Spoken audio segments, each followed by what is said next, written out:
Yo, what's up mga kaibigan? Nalina tayo magkwentuhan. Si Jared Vanderbilt ay naging crowd favorite para sa Lakers sa kanyang unang taon dito dahil sa kanyang sipag sa depensa at pakikipag-agawan sa mga rebounds kahit na hindi siya katangkaran. Ganun pa man, halos buong season nga last year ay injured siya mga kaibigan. Humabol siya sa playoffs subalit halos non-factor nga siya dito. At ngayon ayon sa balita ay injured ulit si Vando at hindi ito available at hindi pa handa para sa training camp at preseason. Ang kanyang status naman sa simula ng regular season ay nananatiling question mark sa ngayon. At dahil dito ay madaming fans ang hindi natutuwa at nasasayang nga daw ang binabayad ng Lakers dito. Halos hindi nga daw ito makapaglaro ng dahil sa mga injury. Hindi din nakakatulong na hindi gaanong reliable ang kanyang jump shot. Hindi nga daw consistent ang kanyang corner 3-point shot kaya naman duda ang mga fans sa kanyang magiging ambag sa team ng Lakers moving forward.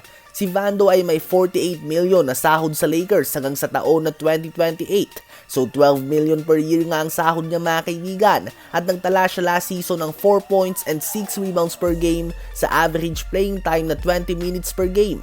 Kung kayo ba ang Lakers mga kaibigan, hihintayin nyo ba na maging malusog na si Jared Vanderbilt o ititrade nyo na lamang ito para sa isang player na may pang mid-level na contract o isang mid-level at 2 o 3 minimum contract player?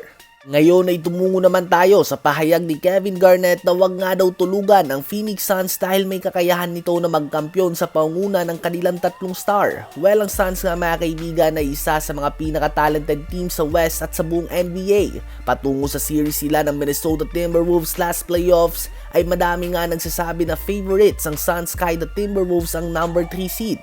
Ganun pa man ito nga ay nagtapos sa isang sweep. Hindi naakala ng madami na wawalisin lamang ng young Minnesota team si Kevin Durant, Devin Booker at Bradley Beal. Noon pa man ay duda na nga ang madami kung paano ang magiging fit nila.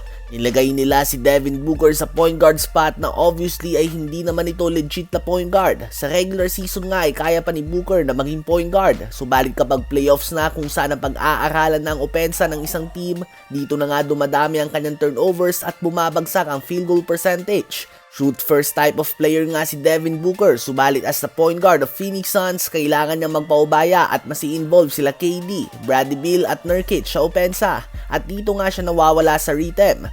Ngayon ay kinuha na nga nila si Tyus Jones, subalit magiging problema nga ang kanilang depensa kung ang first 5 nila ay si Jones, Beal, Booker, KD at Nurkic.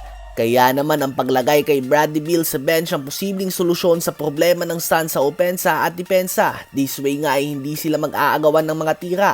Sa palagay nyo ba ay kaya na ng Suns ngayon na magkampiyon o kulang pa din ang lineup nila ngayong season? I-comment yan sa baba at aking babasahin yan. Huwag kakalimutan na mag-like, mag-subscribe at i-hit ang notification bell for more updates at kwentuhan. Maraming salamat po.